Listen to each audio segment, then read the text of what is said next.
Hello and welcome back to Shakesyear. We are working on Troilus and Cressida, and we get to hear from Agamemnon today, which is a great name. It's maybe one of the all-time great names. It's just really fun to say. I don't know why I like the name Agamemnon so much, but I do.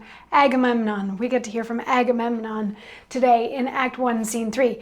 Now, Agamemnon is one of the Greeks. So far, we've only been hanging out on the Trojan side of things, where we learned that Troilus is like emo dude who's in love with Cressida, and believes that the only way he can win Cressida's heart is through her uncle Pandarus. And we also met Cressida, who is also in love with Troilus, but doesn't want to let him know because she thinks that he's only interested because he can't have her or doesn't have her yet.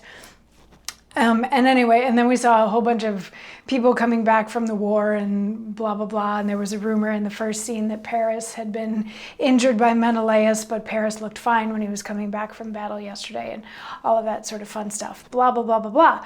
So Agamemnon kicks off Act 1, Scene 3. We are in the Greek camp. So he's there with Nestor and Ulysses and a bunch of other people, and he says to them, "Princes, what grief hath set the jaundice on your cheeks? The ample proposition that hope makes in all designs begun on earth below fails in the promised largeness.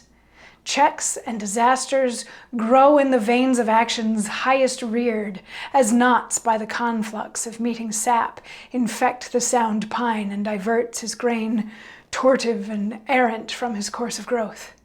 Nor, princes, is it matter new to us that we come short of our suppose, so far that after 7 years' siege, yet Troy walls stand.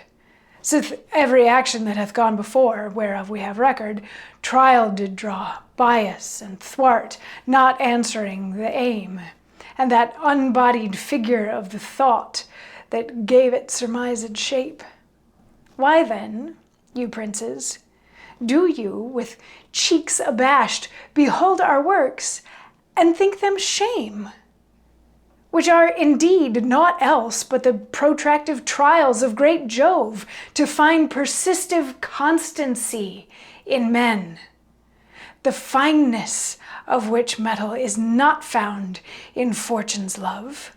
For then the bold and coward, the wise and fool, the artist and unread, the hard and soft seem all affined and kin. But in the wind and tempest of her frown, distinction with a loud and powerful fan, puffing it all, winnows the light away. And what hath mass or matter by itself lies rich in virtue and unmingled." So this is a very long, fancy way of saying anything worth having is worth fighting for. This is going to be a play about cliches disguised as monologues. But no, he's saying to the Greeks around him, he's like, why are you sitting there thinking that we haven't made any progress? I mean, yeah, we've been out here for 7 years, and Troy, we haven't won yet. Troy is still there, but we've faced a lot of hardship, and everything faces hardship. Everybody always gets all these really lofty hopes, but then hope never delivers to the same degree that you imagined. So he's like, this is nothing new. This is nothing to think bad of. This is just the gods testing how persistent we are. And it would be really easy for them to just blow us away, or it'd be really easy for us to be all smiles and hopeful and full of vim and vigor in times of peace when things are going our way.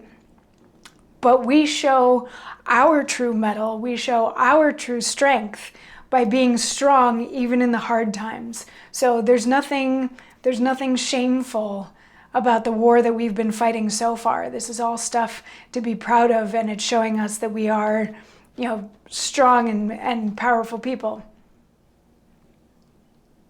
And Nestor's going to have a response to that in tomorrow's monologue. So I'll see you then for that. Mwah.